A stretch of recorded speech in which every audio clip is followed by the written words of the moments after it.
कहते हैं कि एक पेन भी सरकार का हम यूज नहीं करेंगे, ना होने देंगे किसी से। सूखा ईमानदार, इनके साथ सरकार की बनती नहीं है। ऐसा होता है कि भाई किसी ने क्राइम किया है, आप उसको अरेस्ट करने गए, सीएम का फोन आ गया, 10 में से या 100 में से एक मामले में फोन करूंगा, उसमें चू चपड़ मत करना लगा। आपने कहा लेकिन सर बोले, लेकिन आखिरी लेकिन है, अगर इसको कुछ किया तो लेकिन के लायक नहीं रहोगे। तो सिस्टम में बने रहने की जो थोड़ी बहुत कीमत चुकानी पड़ती है, वो तो आपको चुकानी पड़ेगी। किसने रेप किया, आप उसको घर से घसीट के लाए, मारते मारते पूरे जिले को कॉन्फिडेंस आ गया कि एसपी साहब हैं तो जिला से।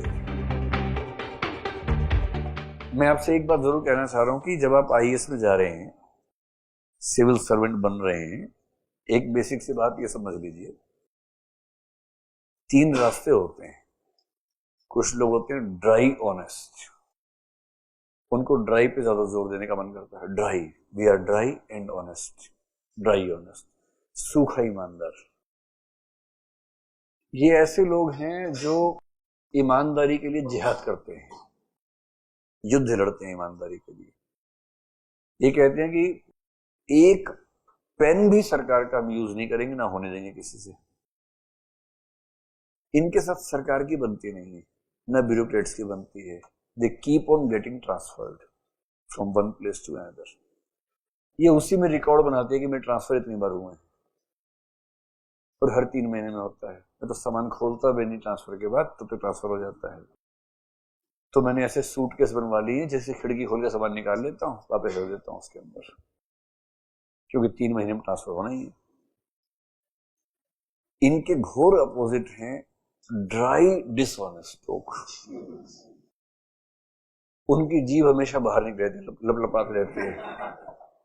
उनसे कोई कुछ भी कहे, कोई पुलिस वाले को आके बोले कि हुजूर मेरा भाई मर गया है, शमशान घर में जगह नहीं मिल रही, बोले पैसे दे, पैसे दे तब लाश जलेगी, नहीं तो जगह नहीं मिलेगी, पैसे दे। ये हर चीज में पैसा कमाना चाहते हैं। ब्लड बैंक है कि सर ब्लड गरीबों को मिलेगा, गरीब छोड़, पैसे दे मुझे, वरना ब्लड सारा ले जाऊंगा तेरा मैं।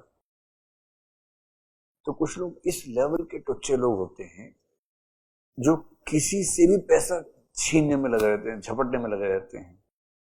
ठीक, कॉन्टिन्यूम है, ये कॉन्टिन्यूम के 2 साइड्स हुए, बीच में तरह तरह के शेड्स हैं। मेरे वाला ग्रे, तेरे वाला ग्रे, अच्छे वाला ग्रे, खराब वाला ग्रे, ऐसे होता है। तो मैं आपसे ये कहूंगा कि if you are not practical, you won't be able to do anything at all. Becoming practical to some extent is becoming corrupt. तो कुछ लोग इससे बड़ा सुंदर रास्ता निकालते हैं। I know some people personally, I cannot take their name. उनको ये पता है कि सिस्टम चल रहा है और मैंने जरा भी गड़बड़ की तो मुझे भगा देंगे यहाँ से। So they will not disturb the system which is beyond their control. अपने कंट्रोल, अपने जुरिसडिक्शन में सिस्टम को ठीक कर देते हैं, बाहर टच नहीं करते, अपना सिस्टम ठीक कर देते हैं। और अगर कोई सिस्टम ऐसा है जिसमें पैसा आना ही आना है, वेदर यू टेक और do not take, they make sure they are not the recipients of money और the favours, and in some cases they make sure the amount of money which they were entitled to get out of corruption is given to some NGO or some trust so that they keep on working good in their jurisdiction. ऐसे कई models हैं, लोग करते हैं अपने तरीके से काम। लेकिन सिविल सर्विस के लिए पढ़ने पढ़ाने में ना ये समझना है, you can not be an idealist and work in the government, चल नहीं पाएगा। आपको उठा के पटक देंगे, पता भी नहीं चलेगा। Pure idealism doesn't work in the systems. To do something great, you have to first be in the system, retain yourself in the system, and then only you can do something good to the public, to the people. तो system में बने रहने की जो थोड़ी बहुत कीमत चुकानी पड़ती है, वो तो आपको चुकानी पड़ेगी।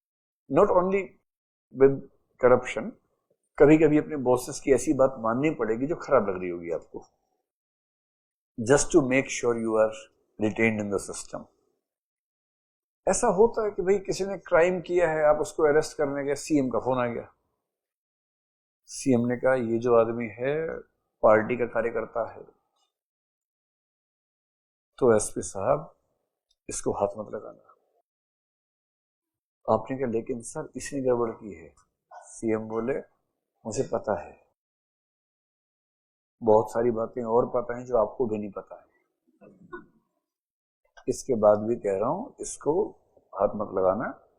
चाहो तो नाम नाम के अरेस्ट कर लो, कल तक छोड़ देना। और बाकी मामलों में आपको डिस्टर्ब नहीं करूंगा, जो करना है करो, शानदार काम करो। 10 में से या 100 में से एक मामले में फोन करूंगा, उसमें चू चपड़ मत करना लगा। आपने कहा लेकिन सर, बोले लेकिन आखिरी लेकिन है ये, अगर इसको कुछ किया तो लेकिन के लायक नहीं रहोगे। और next day transfer to PAC commandant. IPS को सेट करने का सबसे अच्छा तरीका होता है कमांडेंट इन पीएसी। प्रोविंशियल क्या कौन सी फोर्सेज होती है, मतलब वो रिजर्व फोर्सेज होती है, जैसे सीआरपीएफ सेंटर की है तो जो स्टेट की रिजर्व फोर्सेज उनको पीएसी बोलते हैं। Commandant is equal to SP. तो ट्रांसफर लिस्ट आएगी, these 3 IPS officers working at the level of SP are transferred as the commandants of different PSCs। PSC 1 ये, PSC 7 में वो, PSC 9 में वो। PSC का मतलब है कि एक जिले के अंदर एक बड़ा सा इलाका है 20-50 एकड़ का, जहां बहुत सारे रिजर्व पुलिस के लोग रहते हैं, जिम करते हैं, खेती करते हैं, गोली की प्रैक्टिस करते हैं, पूरी कॉलोनी है। आप उसके मुखिया बन के चले गए। फिर हमने पूछा इसमें करना क्या, बोले कुछ नहीं करना है, बस यहां रहना है आपको। आप कुछ ना करें इसलिए भेजा गया है। और 3 साल से आप वहां बैठे आईपीएस होके, और आपको मक्खी मारे ठीक से गया, आप ऐसे करके एक बार मार लेते मक्खी। आपके मच्छर के निशाने 10 में से 9 ठीक होने लग गए हैं, पहले 10 में से 3 ठीक होते थे। तो ये सब होता है फिर उसके बाद, क्योंकि आपने सीएम की एक बात नहीं मानी। तो ज्यादा हीरो बनने की जरूरत नहीं है। जब सीएम कहे कि देख लेना, आपने सर कहने की बात तो नहीं, आपने कह दिया, बात खत्म हो गई। और उसके बाद जब 99 मामलों में आप करेंगे न्याय, तो सीएम बीच में नहीं आएगा। किसने रेप किया, आप उसको घर से घसीट के लाए, मारते मारते पूरे जिले को कॉन्फिडेंस आ गया कि ये एसपी साहब हैं तो जिला सेफ है। इतना न्याय आपने किया। एक मामले में सीएम ने कहा भाई इसको मत करना कुछ। आपने कहा सर जनता को पता एक्टिंग करनी होगी। हाँ एक्टिंग कर लो। आप गए, उठाया उसको, 2 थप्पड़ मारे, पहले कान में बोला धीरे मारूंगा, कैमरा, सारे कैमरा ऑन, यूट्यूब सब। एसपी साहब ने इतने बड़े दबंग को उठा लिया है, मारते मारते ले गए हैं, गाड़ी में बैठाया। आपने चोट तो नहीं लगे भाई, ठीक हो, लो पानी पी लो, पी लिया पानी, नीचे रखो, अब रिकॉर्डिंग करो भाई। हाँ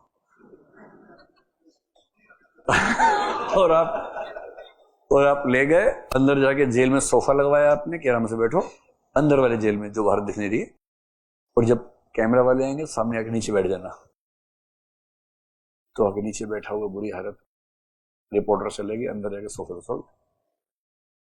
और नेक्स्ट डे आपने जमानत करा के दुखी मुंह से कि हमने पूरी कोशिश की कि न्यायालय जमानत ना दे, लेकिन जमानत मिल गई है, अब छोड़ना ही होगा। और जनता कह रही है एसपी साहब का बस चलते तो मार देते, छोड़ना पड़ गया। उन्हें क्या पता कि सारा खेल आपने ही रचा है। एक आध खेल रच लीजिए, 99 में हिसाब बराबर कीजिए। This is how you can be in the civil services. Otherwise फिर आप वही खेमका जी बने बने घूमते रहेंगे, हर 3 महीने में transfer. I have a new world record of being transferred for 60 times in my career. लेकिन उससे इफेक्टिवली हुआ क्या finally? The contribution which he could have made, he was never able to make the contribution because there was no sync between the administration and this person. तो आपको decide करना है कि मैं 100% ईमानदार रहूंगा, चाहे कहीं टिकूं या ना टिकूं। दूसरा ये कि आटे में नमक टाइप से कुछ चल जाएगा, मतलब बेईमानी नहीं, लेकिन कुछ बात हुई मान ली, एक आध गलत आदेश मान लिया, लेकिन बाकी मामलों में हिसाब ठीक कर देना है। This is the practical approach. आपको समझ में आएगा ठीक से क्या करना है? बस एक आध मामले में छोड़ देना एक्टिंग करके, बाकी सब में ऐसी की तैसी कर देना सबकी।